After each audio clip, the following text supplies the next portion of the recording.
I know you guys were expecting to hear Dan's brand new season with the theme identity, but because of some things that have happened behind the scenes, I've had a family bereavement and some health complications. Those of you that follow us on social media will already know this, but it's been complicated and it's changed the structure of things behind the scenes. So we're postponing our next season until the 2nd of March. Now, we didn't want to leave you guys with nothing, and I know how much everybody absolutely loves a clip show. I don't think I've been misinformed there. We've got 3 weeks of the best of our last year, and I hope you enjoy it. If not, tune back in on the 2nd of March for Dan's season. 8 films with the theme identity. It is looking set to be a corker, so we hope to see you there. Thanks, guys. I suppose I owe you an apology. You do. It's been a pretty crazy season. Mm-hmm. My Nicolas Cage season. You always correct me on that. Yeah, I don't know. Like we're covering Pig. If you haven't guessed already, like it's in the description. And it was between this and a few others. Maybe you should have gone for something a bit more upbeat as a final episode, because this is a little depressing. A little depressing. Yeah, you could say that. I mean, I was pretty ruined after we watched it. Both times, yeah. This was a second watch for both of us, was it? Yeah. You blind bought it, didn't you? I think so, yeah. I think it's one that sort of snuck up on us. I saw the trailer and I was like, oh, have to buy that. Yeah. And yeah, it ruined me. And I had exactly the same experience watching it for a second time. So I don't know, man. I'm going to try really, really hard not to cry in this episode. When I say, like, it fully destroyed me, I'm tearing up now just thinking about it. Really? I don't know why. Yeah, this film really, really affects me emotionally. And I'm the one that loves pigs. I love pigs too.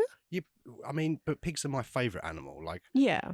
If I could just easily have a pet pig, I would do it. No question. I mean, you can have a pet pig, but easily is maybe not part of that equation. Easily was the key word. Yeah. In the description. It's 2021.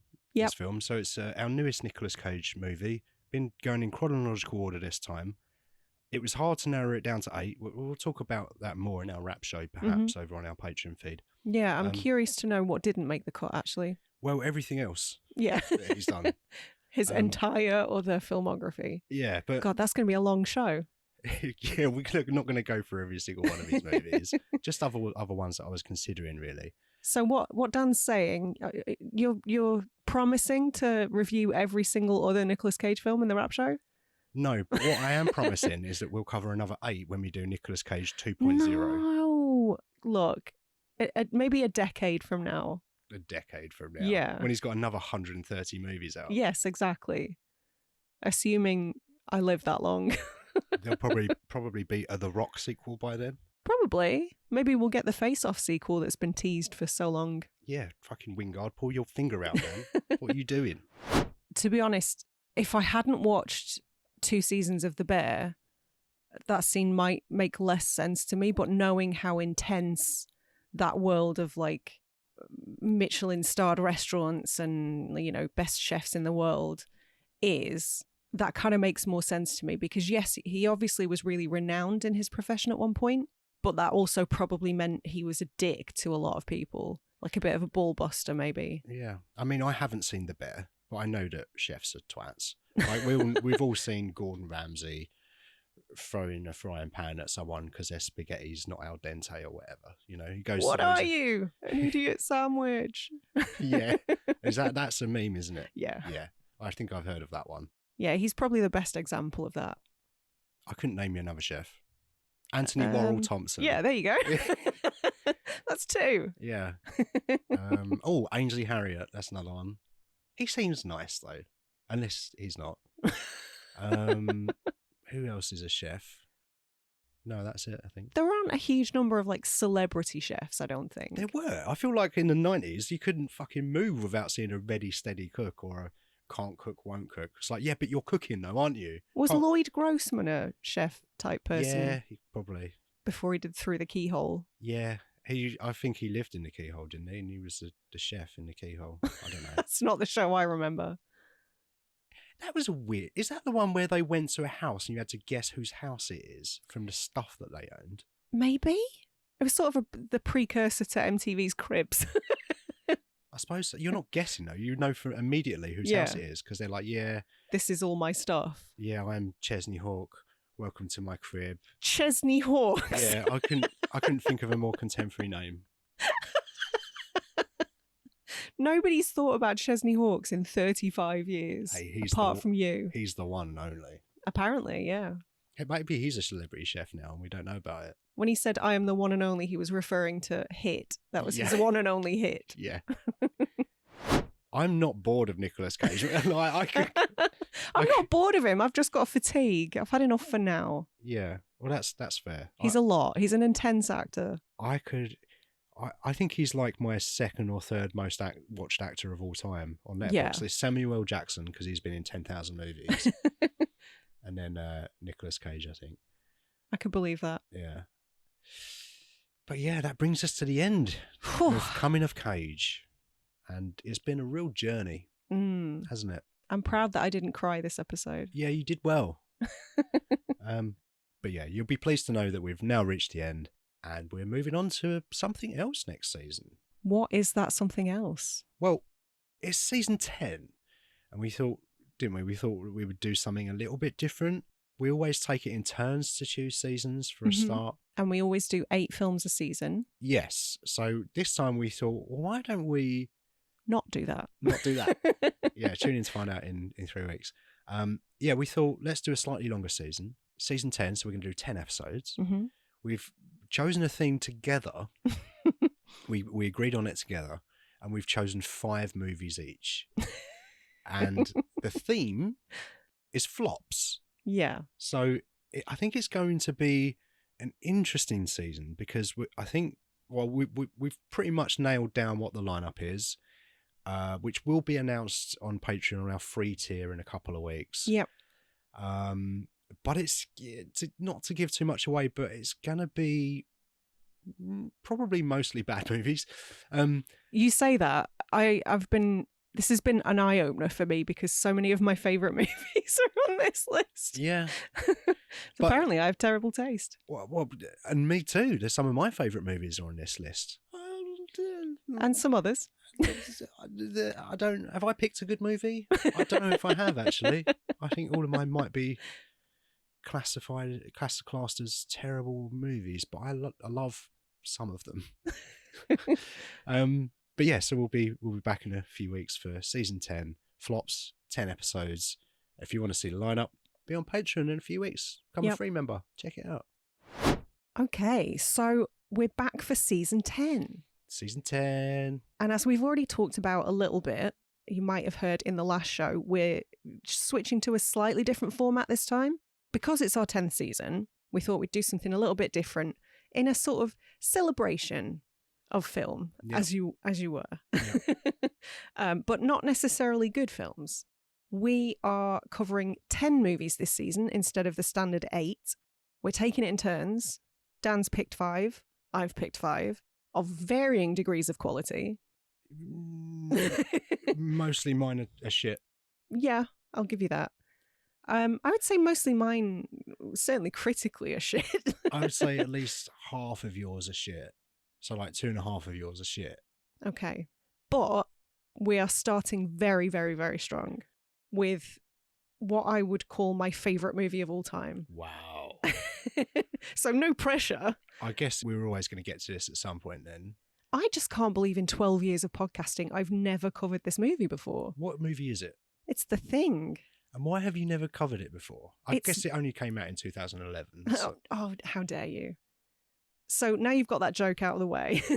We did actually watch the 2011 prequel as well, so we've got that to refer to. Yeah. But yeah, it was the second best thing to come out of 1982. First being myself. Oh, right. I was going to say E.T.? You don't even like E.T. I hope you like me more than E.T. I do like you more than E.T. But that's a low bar.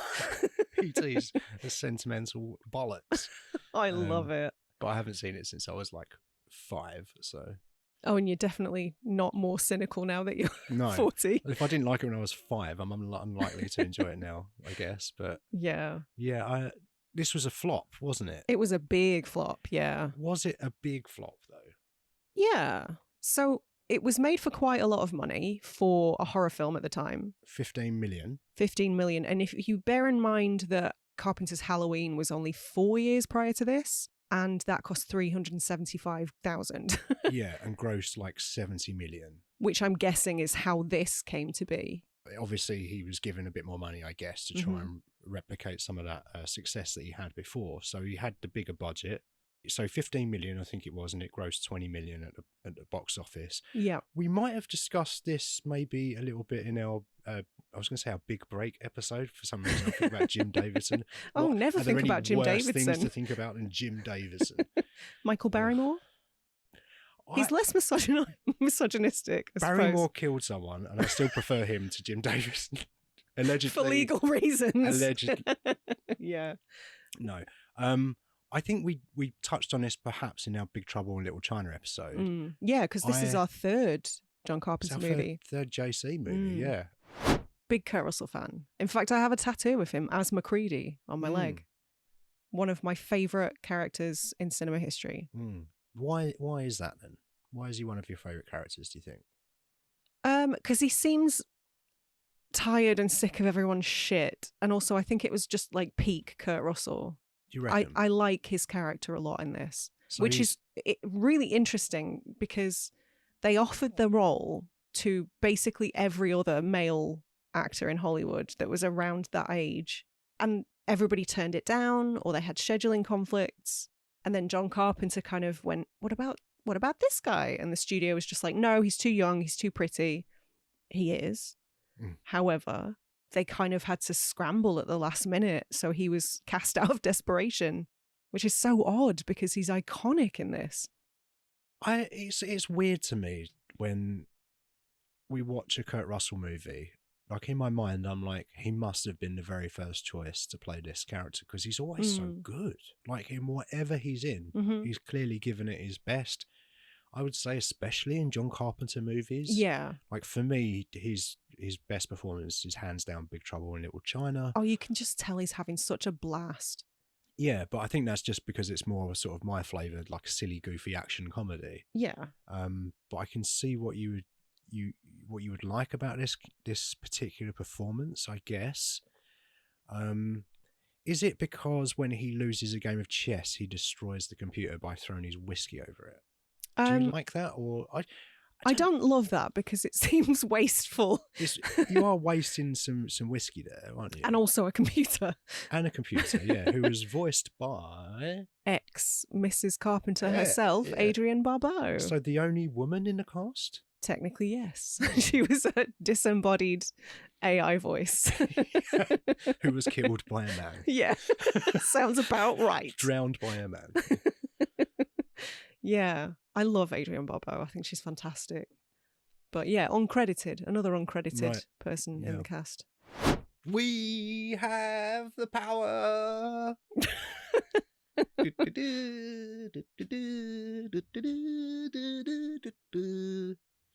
You are full of beans. I'm full of something.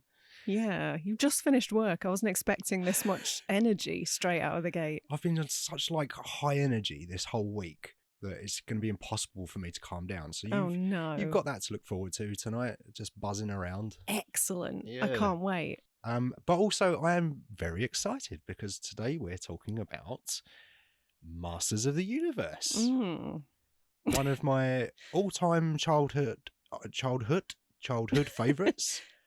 See, I'm so excited I can't get my words out. I hope that's not a common theme throughout the episode. Me too. It will take me 3 weeks to edit. Yeah, love this movie. Obviously, big old flop. That's why it's a part of this season. It's another movie from 1987. Is it? Yeah, which I want to say, I haven't checked the spreadsheet, but I think it's our most covered year at this point. Yeah, it seems to come up a lot. What else have we done from 87 then? Get to the chopper. Predator. Near Dark? Yep. Okay. And there's one more. One more? Yeah. Give me a clue. 1, 2, Freddy's coming Oh. for you. Dream Warriors. Dream Warriors. Yeah.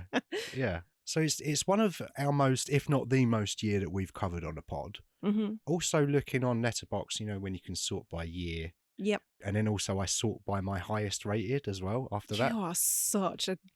Like, I'm a nerd, but you're like a maths nerd. You're a spreadsheet nerd. Yeah, you knew this. I know. It's You not a would. complaint. I'm just pointing it out. It does amaze me still. But I think in general, it's just one of my favourite years as well. Like, just looking at the lineup, we've got RoboCop. Robot Cop. Lost Boys. The Lost Boys was next on my list. Well Yeah. done. Yeah. What else? Got another one on there? Can you name another one? Of your favourite movies? Yeah. From 87? Yeah. Oh no. We spoke about the director last week. I was going to say it's got to be a John Carpenter, but was Big Trouble 87 or was that 86? 86, I think that was. So what was 87? Prince of Darkness? Yep. Right. Prince of Darkness. Also, we've got Pinhead. Got the first Hellraiser. Of course, yeah. Untouchables. Yeah. Which is very good. Revisited that recently when we covered Carrie. It is. It's a really, really good film, but Yeah. it's dad cinema to me. Yeah. So I'm less interested. Yeah, it is. Spaceballs. Okay, yep. I haven't seen it in a very long time. Yeah, it's been a while for me too. My childhood was more about Blazing Saddles than Spaceballs, Is if that I'm the one honest. when they fart around the campfire? Yeah, my dad thought that was hilarious. He laughed more than I did, and I was a child when we watched it. It is hilarious though. What better team up is there? It's, yeah, universal humour, I suppose. Evil Dead 2. Yep, excellent. Ling ling. Yeah, I don't really care. Beverly Hills Cop 2. Inner Space. Inner Space, okay. Yeah, that was Joe Dante, right? Yes. It's funny because I feel like I watched that a lot when I was a kid, but these days it's one of the Dante films that I'm less versed in. Okay, it's probably my favourite Dante movie. Because of Martin Short. Yes. Yeah. The Running Man. Okay. Is that getting a remake? Yeah, I believe it's shooting or has wrapped filming in the UK, directed by Edgar Wright. Oh. So I imagine that'll be out at the end of this year, if not early next year. Okay. Who's the running man? Guess. Who's flavour of the month at the moment? Who's in everything? Glenn Powell? Yeah. Are you kidding? No. I'm so sick of his face. I like him, but a part of me is like, oh, really? I don't know. With Now on I? Oh. Yeah. Yeah. Classic. Classic. The Gate. I love The Gate. Yeah. I love The Gate so much. I know you do. One more movie that I saw when I was very young, and it took me forever to hunt it down, but 3 O'Clock High. Is that the one that you made me watch, where you to find out what it was, you had to Google boy man dries underwear in microwave? Yes. Was it that one? Yes. See, I remember everything you tell me, for better or worse. Oh no. Yeah. But but just looking at that list, I'm like, I was thinking, we do our end of year shows and we do top 5. Oh, no, 87 would have been a really hard call. That would have been really difficult for me. Yeah, strong year. Strong year. And there's an anomaly. Disagree. So, Masters of the Universe, possibly one of the first movies based on a toy range? Yeah, I guess so. Which is crazy because now Mattel are seriously all about the toy movies, aren't they? Yeah, obviously Barbie was a huge success for Mattel. And I didn't know that they were run by Will Ferrell until that movie. Yeah. That was canon. Very good. Obviously a Canon Films classic. And one of the movies that actually bankrupted the company, this one. Did it? Yeah. Why? Why could that be? Between this and Superman 4, I think was what ended that company pretty much. Well, they were still around. Yeah, there was probably some lag. There were probably things that they were working on that got released and maybe were made or were nearly finished, and then someone else bought the rights, and then it took a while and lawyers and all of that stuff. So, but there was like new Canon films into the 90s and stuff, though. They didn't fully go away. No, No, I don't quite understand what happened there, but I do know that between this and Superman 4 would kind of, because I think they bought the rights to Superman 4, to the Superman movies and produced 4. They had the rights to Spider-Man as well. Yeah. And they were told they had to make a Spider-Man movie before 1990 or the rights would expire. And I'm still waiting. There's somewhere in the universe that Canon Films version of Spider-Man exists. And I think that was meant to be directed by James Cameron, if I remember correctly. Seriously? Yeah. Okay. And it obviously would have been between, I guess, where was James Cameron in the late 80s? He was in California, presumably. He wasn't in a submarine at that point. I was just going to say, like, if he made it now, it would be some sort of aquatic Spider-Man. Yeah. Aquader-Man. Yeah. That doesn't work. No. Can't out yeah, bizarre, but would have been interested to see it, definitely. And I think from what I heard, they had begun building sets for the Spider-Man movie. Okay. And when they kind of ran out of money, they decided to repurpose a lot of those sets, I believe, into the movie Cyborg, the Van Damme classic. Yeah, I read that as well. And some of the sets from this, I think. Oh, okay. I mean, it would make sense. Some of the sets in this film are remarkable. I'll say I love some of it, and then some of it's terrible. So, yeah, some of it is. Moving on. The throne room's pretty cool. It's amazing. Yeah, it's great. Apparently, that was like the biggest set that existed in Hollywood in like over 40 years, I believe, because they knocked through 2 sound stages. And different levels, and you just look at it and all the kind of the marble and stuff, and it blows your mind. Why did they run out of money? I can't imagine. On the one set that looks good. Yeah. I do like how much thought went into that though, because I feel like I'm getting ahead of myself, but the fact that they sort of said they wanted the throne room to sort of represent good and evil, because it belongs to whoever's in power, and power can be both good and evil. Yeah. Depends whose hands it in. I don't know. I respect the thought patterns, and they clearly kind of cared about what they were making. It just didn't all translate to the screen. Which is one of the reasons why it's such a fascinating movie to talk about. And one of the reasons why I wanted to include it in this lineup. This is the first movie that I've chosen for this season. What do you think of the look of He-Man in this then? I know it must have been really uncomfortable for Dolph. I'm mates with Dolph. We go way back. Me and Big D, yeah. Right. What do you think of the look? Because there were a few drafts, a few stages of the development process where they came up with ideas and Mattel poo-pooed them, and they really wanted it to resemble the cartoon and the toys more. Right. And I think it's quite similar to the toys, but it's slightly different. And he doesn't have that. The bob. The bob, yeah. He has a mullet. He doesn't have that Karen haircut. Yeah. What do I think? I don't really know. I think it must have been humiliating for the poor guy. Yeah. Well, certainly that. But what about the costumes in general? Pretty uneven. Yeah. I'll say that. It's really hard to say. And again, it's sort of looking back with the benefit of hindsight and comparing it to more modern cinema. Like, we're used to sort of teams of, I guess the closest comparison would be superheroes these days. Yeah. And they tend to look like a cohesive unit, whereas none of these characters look like they have even met previously or were from the same sort of background, planet, whatever. Yeah. Yeah, just wildly inconsistent. I would say that probably applies to this film in general, is wildly inconsistent. Like I said, one of the most uneven movies ever made. I think I quite like the costumes in this film. You? I think aside from Robert Duncan's tie with his leather jacket and James Tolkien's big brown leather Mac thing that he's wearing, I think all of the Eternia stuff. Yeah, the cop guy who's from Back to the Future and Top Gun. What's he? The world's blinkiest actor. I think the costumes are actually quite good, and definitely going back to Skeletor again. I think his look is absolutely brilliant. I think they nailed that. I'll agree with that. And Evil Lynn looks pretty cool as well. But then I'm sort of biased because I really like Meg Foster. You know what I mean? I liked Evil Lynn as well. I'm sure you do. Yeah.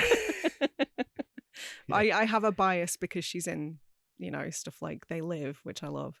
Oh, is she? Of course, all roads lead back to John Carpenter, don't they? They really do, yeah. Particularly when you're talking about something from the 1980s. Yeah. Evil Lynn, big awakening for me when I was a child. Those eyes, man. Yeah, Crazy. piercing eyes, but super uneven. Some of the costumes are good, some of the costumes are terrible on the human characters anyway, who I think are largely unnecessary anyway. And totally forgettable. Yeah. Why do we care about her dead parents? I couldn't tell you. And that's part of it that fucks me off in this movie as well. Is like, why are we doing this with the dead parents? Mm-hmm. Like, the fact that you go from Eternia at the start of the movie and you get that wonderful big throne room, like you say, across two studios, multiple levels, marble, big screens in the background, like rear projection, the Skeletor and Evil Lynn and their costumes. Then you go to Earth and it's a beige kitchen with some Burger King product placement. It doesn't really compare. No, it doesn't. I have a question for you. Okay. How long is 0.61 chromons? Because that's how long it is until moonrise, about halfway through this film. So I'm just wondering what the kind of the timing is of this movie. How long is 0.61 chromons, do you think? Assuming this is all in real time, about 32 minutes. I have no idea. Okay. I don't know. Yeah, I don't know. A chromon. Yeah, we did briefly discuss that when the film was on. Yeah, we did. I love it when movies just invent their own measurements. Yeah. They said a thing as well. They said a term, something parsec eon, and I googled that, and that is actually a real thing. Like like measuring the distance in terms of vast distances. Like over 100 miles. Yeah. Yeah. So that was real, but maybe chromons is real. I don't know. Someone write in. Don't write in. We could Google it. We could. I did Google it. I think a chromon is a type of donut. What flavour donut is it? Maple bacon. Okay. Bacon flavoured donut? Yeah. That's bold. Maple bacon. That goes. Okay. I would eat that if it was vegan bacon. I was on Deliveroo the other day and I did see a donut burger. Oh no, that might be pushing it. Yeah, I agree. Did it have pickles on it? I don't know. Maybe. No. Veto. Yeah, it sounded weird. It was a bit too weird for my kind of taste buds. I've got another question for you. Mm-hmm. So, Gwildor, MVP. If you say so. Genius inventor, locksmith. Yeah. Can't remember noises? No. There's the part in a film where the cosmic key, which I'll go back actually, another good thing about this is props, or that particular prop I think is iconic. I think there were a few of them. Yeah. Because they kept breaking. Right. There was a lot of moving parts, so that would make sense. I had to have people on set to fix them every time they broke. Yeah. So at some point, there are two cosmic keys. There's the one that Skeletor has, and there's the prototype that Gwildor has. Yeah. The one that Gwildor has gets damaged. And he says, well, we can't get back home now because it's erased the tones. We're fucked. We can't go anywhere. And the tones determine what point in the universe you land in. And the tones are always wherever you want to go. Yeah. Like you go from Eternia to Earth, the tones are and if you want to go from Earth to Eternia, the tones are So are they the only tones that exist and you have to think where you want to go? And why didn't you remember those tones? I think it's possible that I'm overthinking this. Oh, for certain. But there is also a line of dialogue where Gwildor says to Paris from Star Trek, you're a songmaker. Yeah. Are you a master songmaker? We have songmakers on my planet. Well, how does that work then? Because if your race can't remember tones, how do you have fucking songmakers? It's all just jazz. It's all freestyle jazz. No, it probably fucking is jazz, isn't it? On Gwildor's planet. They never have to remember it because it's different every time. Yeah. Freeform. Well, I've got a question also. Go on. They talk at length about not being able to track the keys, but then all of a sudden they can track the keys? That's a very good point. The first half of this movie, Skeletor, Evil Lynn, the mercenaries, find the key. Where is the key? Mm-hmm. Courtney Cox, have you seen the key? No, it looks like this. Oh yeah, I have seen it. Paris, where is the key? I'm not telling you. I put this collar on. Oh, well, I can't say where it is, but the policeman took it from Top Gun. You might have seen Top Gun. It's the guy that blinks a lot. It was pretty big. Yeah, it's pretty big. Maybe they'll make a sequel one day. I don't know. Yeah, you're absolutely right. They put the collar on Paris. Where's the key? I don't know, but a policeman took it, and they go, we should be able to track it from the air. Yeah. Why now? So this whole thing was unnecessary. If you can track it from the air, why couldn't you just get to Earth and just track it from the air? Why weren't you already doing that half an hour ago? Yeah. Or 0.61 chromons ago, sorry.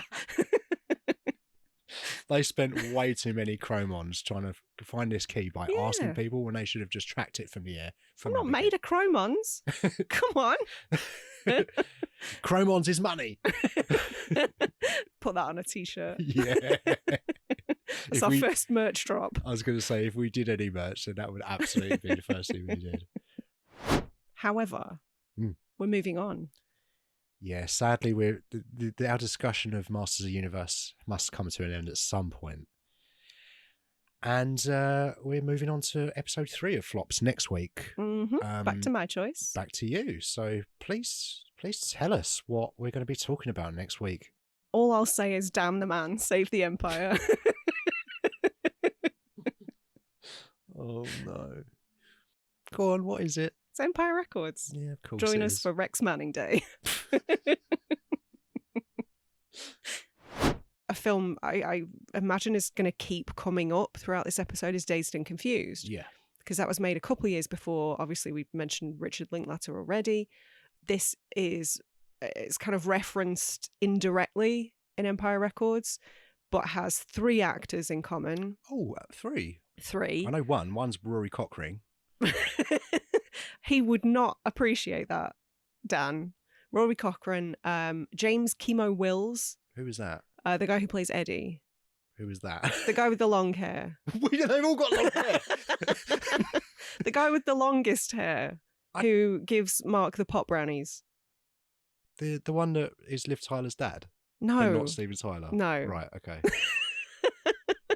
Right, that guy, sure. The other one. And Renee Zellweger had like a bit part. She was sort of non-speaking, but I believe you can see her in the background of a scene or something. Interesting. Because she was actually dating Rory Cochrane. Really? When they met on the set of Dazed and Confused. Rumour has it that he got her the part in Empire Records. Oh. Yeah. Okay, so it definitely was a fan, like the filmmakers of Empire Records were a fan of the genre and that movie in particular. I'm guessing like that there can't be an accident that those people were in that movie and in this movie as well. When was what year was Dazed and Confused roughly? 93, I think. Is it? For some reason I feel like it's way older than that. Well, I mean, it's set in the 70s, so that's probably why. Yeah. Is that the one with Ben Affleck in it? Yeah. Is he a douchebag? Yes. It doesn't really narrow it down. No, it doesn't. But yes, he is. Yeah. Yeah. It's obviously it's fully intentional, I'm guessing, or it could just be that those were the people that were kind of popular at that time. Although maybe I'd never heard of any of them until I saw Empire Records, apart from Renee Zellweger, because she's in Bridget Jones' Diary, which you love, obviously. That's my favourite movie. Yeah, I love that trilogy. That film where she's a totally normal-sized woman and everybody can't stop talking about how disgustingly fat she is. Ugh. Yeah, awful. There's a new one out now. We good. We avoided that, didn't we? Didn't get that on the Patreon feed, did you? No, and you never fucking will. But yeah, the last thing also is there's a little sign on one of the tills in the record shop that has the Dazed and Confused acid face That's not a And dazed and confused, but that's just an acid face. No, but it is the one from the front cover, and it's got the Right. same background and everything, and it says "Have a nice days." Right. Okay. Isn't it also the cover for the Ivan Reitman film Evolution? No. But yes. No. Well, isn't it also the front cover for the little scene Anna Faris stoner comedy Smiley Face? Yes. Kind of yes, but no, not really. Yes. I think I've seen that movie. I think It's terrible. Is it? I think I liked it. Oh dear. Were you high? No, definitely not. So you got anything else that you want to say about Empire Records before we announce what we're doing in the next episode? I don't think so, no. It's sort of hard for me to want to shut up about it, so I think maybe now is the time to draw a line under it. Okay. Lest I waffle on for another hour. All right. So I'm guessing that you're pretty excited for the next show. It's one that... Have you seen this movie? No. It's back to me. I'm so angry at you. It's back to me. And for next week's show, we're doing another John Travolta movie. Why do you keep doing this to me? It's our third John Travolta movie. And it's not just any John Travolta movie, is it? No, it's the one about Scientology. It's Battlefield Earth, you're welcome. I had to buy this on DVD because it's not streaming anywhere. I had to spend like £2 on this. I'm so annoyed. Barry Pepper's finest moment, maybe? He was in Band of Brothers, wasn't he? You can't call that Barry Pepper's finest hour. Battlefield Earth was nobody's finest hour, surely. No. L. Ron Hubbard's, maybe. But was he dead by then? We'll talk about it next week, maybe. Yeah. Hello, and welcome. Welcome once again to this podcast where we talk about movies. I can't tell if this is the actual intro or if you're just being an idiot. I'm just being an idiot. Oh, fuck it. Well, we might as well keep it the actual intro, shall we? Because I can't be bothered to do it again. Okay. I don't think anybody could be asked with this film either, so that's quite fitting. What, Battlefield Earth? Yeah. What's wrong with it? What's right with it? We'll get into it. God, but nothing. Spoilers, nothing's right with it. I thought it's becoming a bit of a theme on this podcast, but I felt like I should open with an apology. Once again to you, I've made you watch some real turkeys during the lifetime of this podcast. The Wicker Man remake, which we spoke about last season. It wasn't the worst thing I've ever suffered through. Especially now having watched Battlefield Earth. Perspective is everything. Yeah. Waterworld was another one, but again, compared to Battlefield Earth. Masterpiece. Exactly. Both have Kim Coates in, coincidentally. Paper. It's got paper. Have you ever seen paper? Is Kim Coates a terrible actor or a terrible person, or does he need to fire his agent? I don't know the answer to any of those questions. Because Okay. he was a Son of Anarchy, wasn't he? Yeah. Was he good in that? Yeah, he was kind of a psycho, but he was pretty good in that. Right. See, I know him from Waterworld. Yeah. That's and pretty now much- Battlefield Earth. And now Battlefield Earth, where he plays the same character? Yeah, ultimately. Man that goes, oh. Yeah, he's not Irish this time.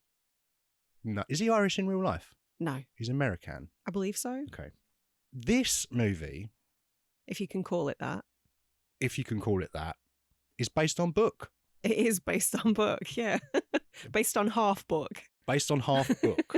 About 40% of book, to be precise, I believe. Yeah. Big book. It's based on big book of 1,000 pages, written by the most prolific science fiction writer of all time in terms of quantity. Is Garth Marenghi based on L. Ron Hubbard? Genuine question, because the amount of times last night that I jotted Garth Marenghi-isms down in my notes was insane. Really? Yeah. I thought about Marenghi in L. Ron Hubbard most definitely has written more books than he's read. I'm not sure anybody involved in this project can even read. I think that's probably a fair comment.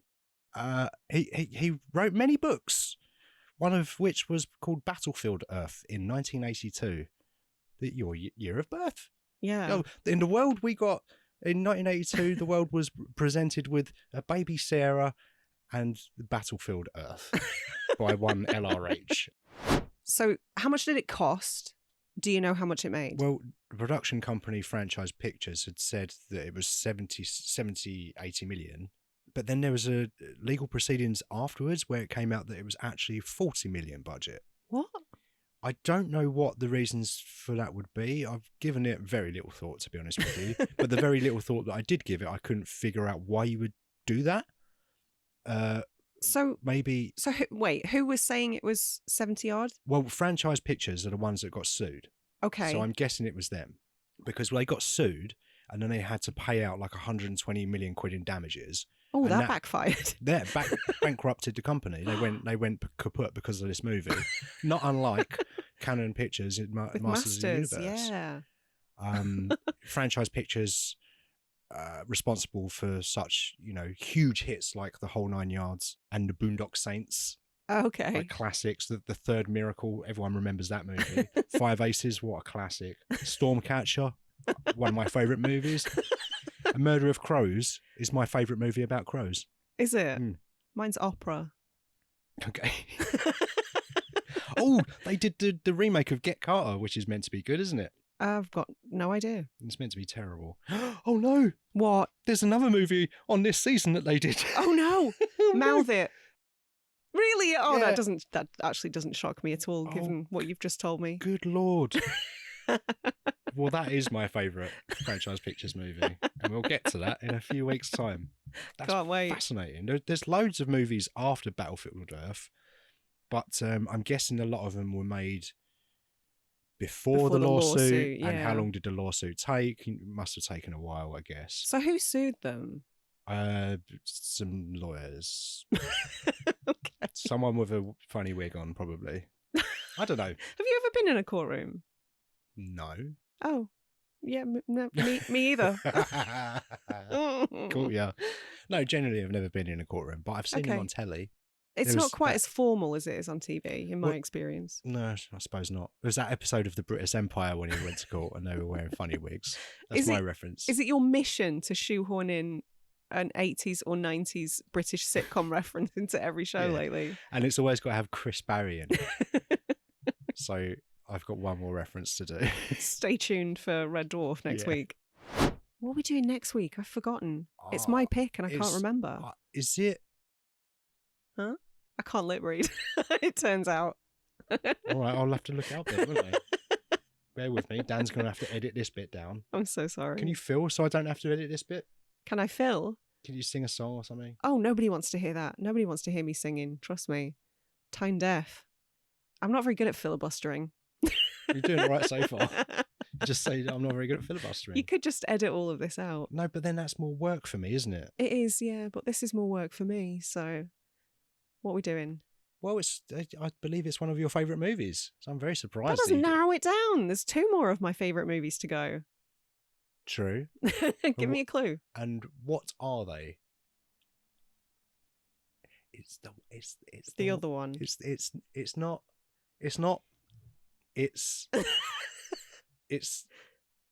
I'm doing. What's this game called when you act something out? Shapiro. Charades. Shapiro. What the fuck says Shapiro? Weird. Ben. No, JD, the writer of Battlefield Earth. Oh God, how could I? Oh. How many copies of it do I own? A few. Nightbreed? Yes. Thank God.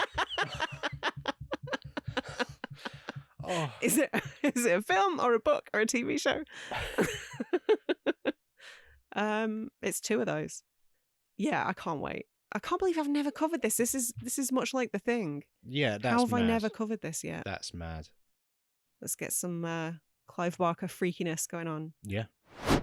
Fresh off the back of Battlefield Earth, the greatest movie ever made. I don't know if fresh is the term I want to go with. Well, that's what we did last time. Yeah, tired off the back of Battlefield Earth, not fresh. I was actually exhausted after we recorded that episode. I was exhausted after watching the film, never mind recording. I watched it twice. That's on you. You chose it. That's done now. We're moving on from Battlefield Earth. We have to own our choices as grown-ups, Dan. Yeah. The choices are back to you this week. Yep. Your episode 5 is your choice. You're all the odds, I'm all the evens. Yep. This season. What did you choose? As if you don't know already. I've gone with Nightbreed. Nightbreed, a movie that you've seen before. I may have seen this before. You have seen it, yeah. I've seen it twice in this week. I've seen it once today. Yeah. But I've seen it many times throughout my life. Nightbreed, 1990. I've seen 3 different versions of it as well. Yeah, we'll get into that. Yeah. I want to hear all about this because this is a movie that, well, it was your choice. Why did you choose it? So it's something that sort of comes to mind when I think of flops. And I fucking love this movie, man. I'm not going to make any bones about it. I think it's great. All-time top 10? I think it probably would be in my all-time top 10, yeah. Which, look, fire shots, I don't care, ridicule me. It's not the best film in the world. It might not even be good by many people's metrics. Doesn't matter. But I love it. Yeah. And I am here to justify that. Believe you and me. I have many, many, many notes. And we will get into your notes too. Don't feel bad about that. Lord knows there's one particular film coming up in this season which is dog shit. I love. This is better than that film that I love. Okay. So and there's no question about that. Well, so don't feel the need to defend it. So straight out of the gate, actually, I think this film has a lot more defenders than I'd realised. Yeah, it seems to have quite a cult following, doesn't it? People that like it, like, love it. Yeah, I think much like The Thing, like the cult following aspect kind of came quite quickly. Because I know Clive Barker had some issues with Morgan Creek. I'm getting ahead of myself. But they gave it a really limited theatrical release and then yanked it from cinemas after horribly mismarketing it. Yeah. So that's one of the reasons it tanked. But I don't know. I think it's pretty good. I think people embraced it when it was released on VHS, and you know, it's had a little, I don't even want to say community, but like little legion of fans. Yeah. And I think it's pretty deserving. But then I am a huge advocate of Clive Barker and his work. Yeah, I we'll get into sort of my thoughts and feelings on it later. But generally speaking, I quite like it. Okay. I think it's all right. I think it's not perfect. It has its issues, which we'll get into. But for the most part, I'm like, yeah, I haven't seen nothing quite like this before. And that's always a good thing. That's always worth a star or two in my book. If it's different and it's trying to do something. There's so much here that's admirable. Yeah, 100%. Like, even just speaking purely objectively. Yeah. So I can't wait to get dug into that. But yeah, there are a number of religious references. Obviously, we've got the priest who becomes, I wouldn't say a pivotal character, but a relatively important character in the second half. Yeah, it feels like he would become more a part of the plot in subsequent movies. Yeah. Well, the way that the theatrical cut ends, anyway. That is one of the biggest differences in the director's cut. The director's cut still slightly open-ended, but is just way more satisfying. But we don't see Ashbury resurrect Decker with the jizz. Do you throw jizz at his face? I think he puts his hand inside him. This film is so gay. It fits him. This film is so gay. Although there is a lot less jizz in the film than in the book. I will say that. All right. Make of that what you will. But yeah, maybe you should read it to me as a bedtime story. We'll see what happens. Sure. Yeah. Which one of my 3 copies would you like? The one that's least slimy. The one that's laminated. When I said it was signed by Clive Barker, I mean with a pen.